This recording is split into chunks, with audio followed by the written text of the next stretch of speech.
Ćao drugari, dobrodošli u Čudesnice programiranja. Ovdje je s vama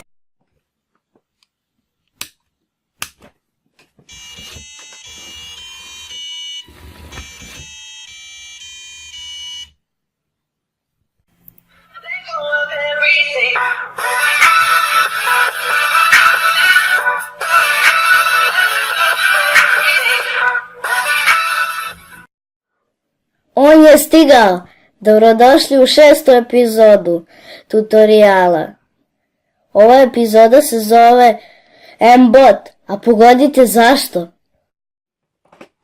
M-Bota možemo u svakom trenutku vratiti na svoj defaultni program. U tom defaultnom programu imamo 3 moda, a to su kada se upale bela svetla, to je mod za daljinski. Onda ovdje menjamo modove. Kada se upale zelena svetla, to je mod za izbjegavanje prepreka. I kada se upale plava svetla, to je mod za praćenje crne linije.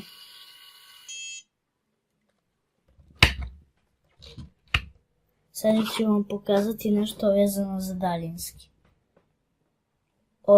Ovdje je dugme da ide napred, ovdje nazad, levo i desno. Sada možemo menjati iz brzine. Trenutno je na brzini 9, a možemo i staviti na najsporiju koja je 1. Evo vidite.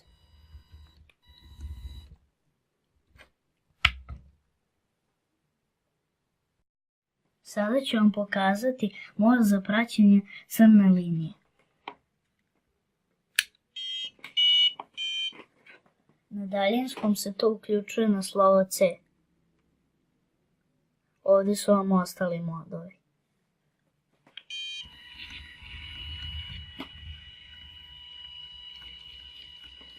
I on sada prati crnu.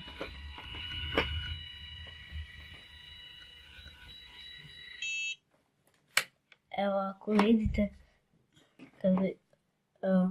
kada je na belom, pale se obe diode. Kada je jedan senzor na crnom, kada je jedna dioda na crnom, ta se dioda gasi. Kada su obe na crnom, gasi se obe. Senzori za prepoznavanje prepreka su ovdje. M-Bot može da prepozna prepreku do udaljenosti od 4 metra.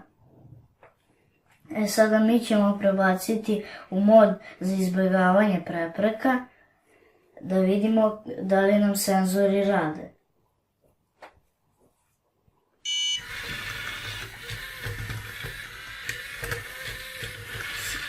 Stavit ćemo ruku.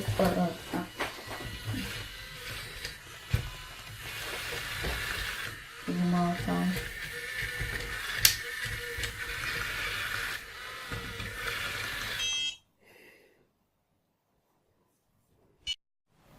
Proverili smo sva 3 moda. Očigledno je da naš M-Bot radi. Ovo treba uvek uraditi da biste proverili da li ste dobro sklopili svog M-Bota.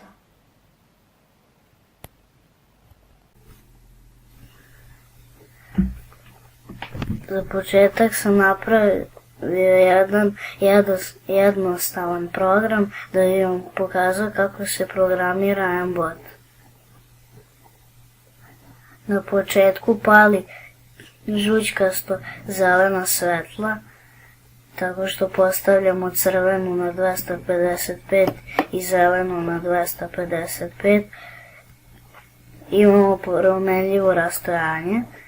Posle toga koristimo ultrazvučni senzor da bi pročitali udaljenost.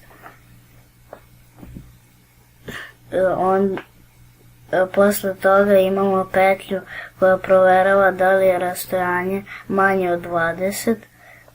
Ako jeste, ova petlja će se završiti i program će ići dalje. Ako nije, ponovo će postaviti rastojanje na ultrazvučni senzor i motoru M1, to je prvom motoru, zadaće brzinu 100 i drugom isto. Kad bude izašao iz petlje, upalit će crveno-plava svetla, to je ljubičasta svetla, onda će naglo ići unazad, zato što smo postavili brzinu na minus, to je motore na minus 255, to će se sve odvijati 1 sekundu i zaustavit ćemo motore tako što ćemo postaviti ih na nulu. I na kraju, posle svega toga, pali crvena svetla. Ajmo sad da vidimo kako to radi. Na početku će da upali žućkasta svetla, ići će do razdaljine 20 cm od prepreke, otprilike do ovde. Onda će da upali ljubičasta svetla, ići će unazad i kad završi upalit će crvena svetla. Ajmo sad da ga upalimo.